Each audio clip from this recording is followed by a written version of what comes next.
Shout out po sa lahat. What's happening? Ricky Bibi po, pag-subscribe ang kanyang channel. Salamat. Sarili pong charity vlogger mga kalingap.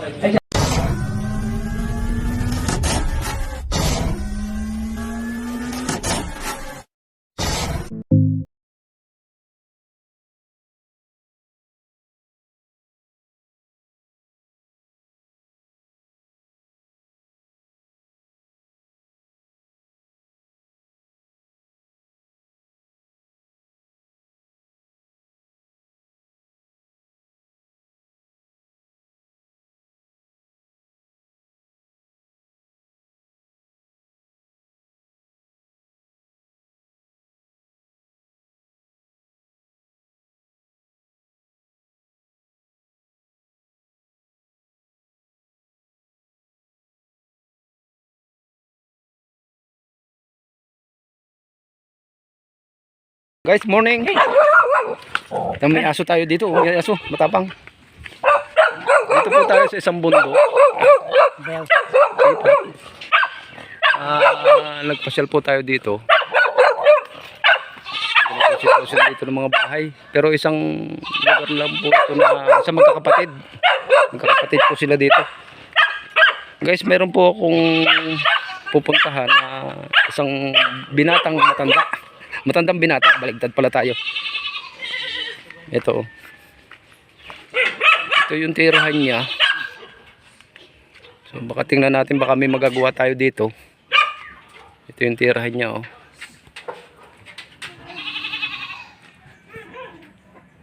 So yan guys. Ito yung tirahan niya, oh.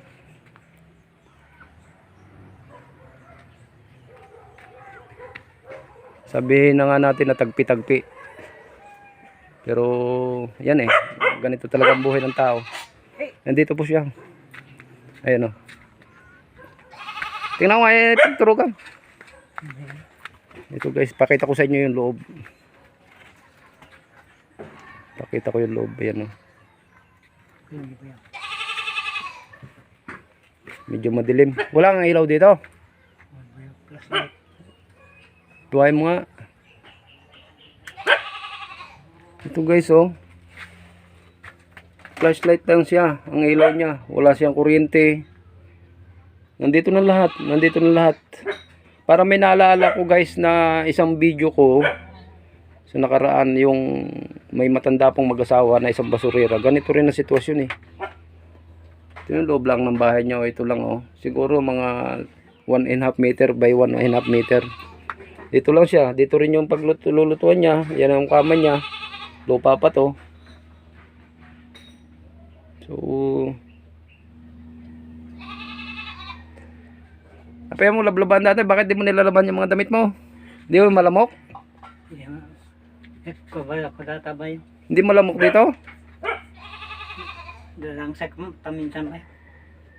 Nakatulko. So, wala siyang kuryente, oh. Ito, oh. Ito lang siya.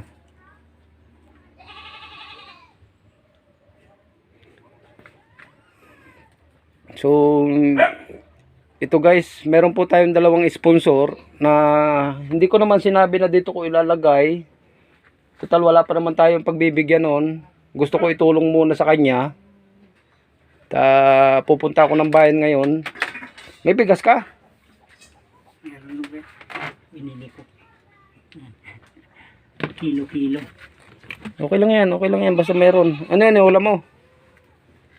Yung binibili ko ba yan? Luto-luto na. Ito guys, malapit, medyo malapit din sa amin. Kaya lang, bibihira ko itong pasukin itong lugar na to. Kasi sabi nga ito, malapit sa bundok. Bundok na rin to. Pero, ito mga kapatid niya yan. Yan mo yung mga sitwasyon guys. Oh, di ba? Samantalang tayo, ganito rin ang tulugan ko eh. Sila pala natutulog sa magandang kama, pero si uncle, oh, nakita ko yung sitwasyon niya. So, anong dapat natin gawin dito? Ito guys, i-share ko lang sa inyo to. Kung sino makakapanood ng video na to, i-upload ko agad ito. Sana, alam ko naman lagi nandiyan kayo, pero sana suportahan niyo itong channel na to, kasi ito ng channel na to para naman talaga sa mga taong ganito. So ito yung guys, ito yung tirahan niya, kita mo yung mga yero lang, tagpi-tagpi. Ayan, yan ang kabuuan ng bahay niya. Paano yan pag humahangin? Di bayaw, sinukta mi da reti ginatang ko kini dadi kilas nga digi. Dire ka ba? Pero hindi ka pag humangin yan, hindi ka nababasa. Amo to ba? Guys, ito po kasi Ilocano, baka hindi nyo naintindihan. Sabi niya hindi raw naman siya nababasa, pero sa tingin ko nababasa. Kita mo yung pintuan niya. Isara mo nga yung pintuan niya, kita mo guys. Tingnan guys, tingnan. Sige, sarado mo yung pintuan mo. Ito. Paano ito? Ano yan? Paano yan? Anong ginagawa mo dyan? Paggabi? Ganyan ang ginagawa mo? Toilet na ba? Sa gabi? Pero hindi mo binababa na yan. Hindi na ba? Ito nyo guys, diba? Samantala yung iba, pasensya na po hindi ko naman nilalahat. Yung iba, ang sarap ng buhay, tulog sa kondominium, sa hotel. Pero napakasimple ng buhay nila. Kontento na sila. Pero dapat hindi ganito. Dapat mabago ang buhay nila. Sabi nga, hindi sa lahat ng bagay, hindi sa lahat ng oras, ganito ang nagiging buhay ng mga tao. So, shoutout po sa inyo, Kuya Bal Santos Matubang. At saka sa ating mga kalingap dyan, na laging humandang tumulong, sumuporta. Kay Ma'am Shiba de la Roma, kay Sis Ellie de Marco ng Canada, kay kapatid Sheila ng Manila, kay Lods Ryzen, kay Tita Jam, shoutout po. Kay Sis Rahom, shoutout. Kay Lola Helen, shoutout.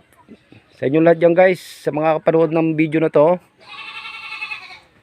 Kay Noemi, kay Tire, shoutout din po sa inyo lahat dyan guys. So alam ko yung mga sitwasyon din nyo, pero ito muna ating gagawa ng paraan kung ano ba yung dapat natin gawin. So may dalawa po akong sponsor na malalaman nyo mamaya. Punta lang ako ng bayan kung anong kulang muna ni Uncle pansamantala. So yun muna ating may ibigay. So putulin muna natin guys. Hintayin nyo na lang mamaya. Balik ako dito.